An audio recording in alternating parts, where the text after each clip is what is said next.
How to make fire without matches when the world is dead, the sky bleeds acid rain, and you're colder than a witch's tit in a blizzard. Cities are silent graveyards, patrolled by gangs sporting rusty pipe rifles. Forget lighters, forget matches. They're collector's items now, probably worth more than your life. You need fire. For warmth. For cooking that suspiciously glowing rat you just caught. For scaring away the things that whisper in the shadows. Solution: primitive fire starting the old-fashioned way. Let's get primitive. First, scavenging.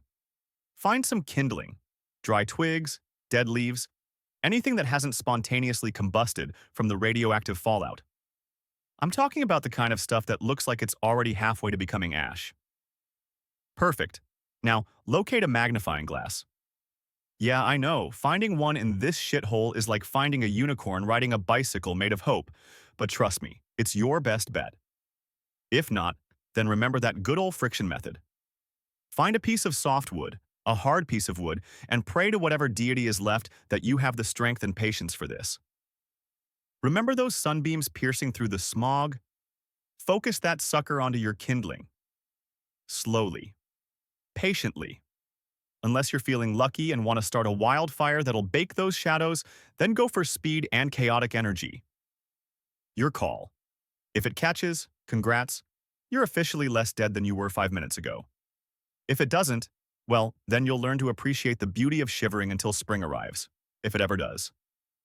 Now, let's up the ante, because a single spark isn't enough for keeping warm through the night, especially when you smell suspiciously like a rat's dinner.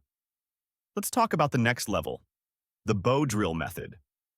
Find a perfectly straight stick, a flat piece of wood, a socket, and some dry tinder.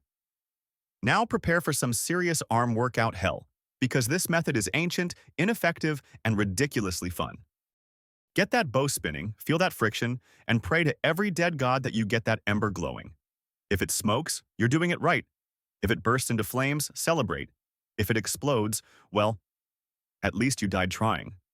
Remember, kiddo, in this new world order, science isn't about pristine labs and perfectly controlled experiments. It's about scavenging scraps, improvising solutions, and hoping to hell that your questionable methods actually work. And if they don't? Well, at least you had a good laugh while you froze to death. Good luck, you'll need it. Now get that fire going before something else finds you first.